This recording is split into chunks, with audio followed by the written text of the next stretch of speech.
65-year-old Amos Biwott is not known to many Kenyans. The man, who hails from Osoriot, Nandi County in the Rift Valley, is now a peasant farmer growing maize for his family consumption in his small farm. Other than growing maize, the man has a few cows that he also tends to at his farm. But why is this man in the history books of the Olympic Games? Kenya is known the world over as the Invincibles when it comes to the 3,000-meter steeplechase races. And this man, Amos Biwott, won Kenya's first ever Olympic gold medal at the distance in the 1968 Olympic Games in Mexico City. But as he tells his story, he landed in the 3,000 meters by default.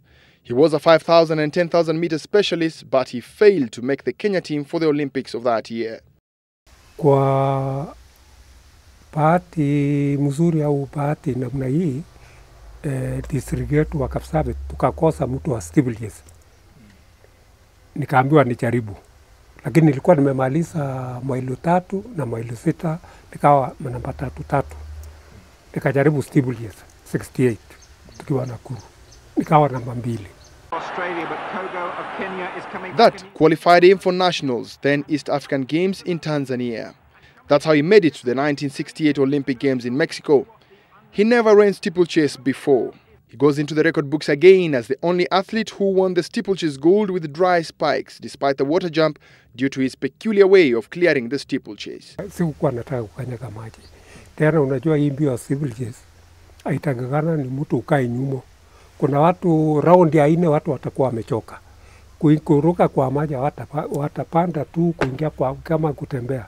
Sasa ukikaa mbele utakuwa na shida yote, hata ukichoka ukanyage maji kidogo hakuna mtu unaweza ku. Okay. Going into the races in Mexico, Amos was not confident of winning, but he had the heart to just try his luck. Lakini nilikuwa na nguvu na nilikuwa na tumaini. Sasa nilipokimbia hits nika qualify, nikaona matumaini. And coming into the picture and looking very dangerous and very strong is Biwott, the unknown Kenyan. They were under coaches Charles Mukora and John Velzian. Training was for the 5,000 meters and 10,000 meters that he's used to, and that is how he got the stamina and endurance to win the 7-lap event. Wins for Kenya. Kogo is second and Young third. And another Kenyan triumph. Then it was time to get back home. He was still a student in high school, and the then president, Jomo Kenyatta, gave him a scholarship to finish his studies at Njoro Boys High School. Sadly, the only reward from the Olympics was the gold medal. The only monetary gain was allowances of $1 a day. Wakati ule unaruti, hakuna kitu yote, ukishinda, usiposhinda, ukupewa transport tu unaruti, hata mara unapewa transport hata haifukisi nyumbani. Sasa wakati huu hata mimi nikienda kwa international games nikihakikisha nimeshinda kwa sababu iko pesa. Lakini wakati wetu dola ilikuwa shilingi 7 unanunua nini? After the Olympics, he tried out the 1970 Commonwealth Games and the 1972 Olympic Games. He never made it to the podium in any of the competitions. He joined the prison services after school, and transfers to far-flung areas like Mwea and Machakos forced him to drop training. 6 years of service later, he had to leave after he was accused of theft. He then moved to the Ministry of Culture and Social Services. He had already dropped athletics, and he went on to become a watchman at the Moi International Sports Center Kasarani for 16 years.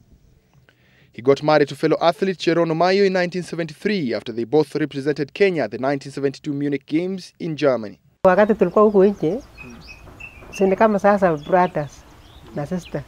Sababu alikuwa hakuna mwingine najua, sababu yeye na hiyo mjamaa hiyo msuri hata hapo. Sasa tukakuwa karibu tu mpaka sasa tukabidi tukaoana. Only one of his 5 children has taken up athletics. Amos Biwott says he is bitter with the Olympics Committee of Kenya and the government for neglecting former athletes who shaped Kenya's destiny in athletics. All he wants is to enjoy his retirement.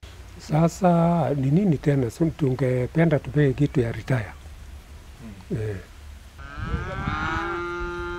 Since his first gold for Kenya in the 1968 Games, Kenya has won all the subsequent Olympic 3,000 meters titles, except in the 1976 and the 1980 Olympic Games that Kenya boycotted.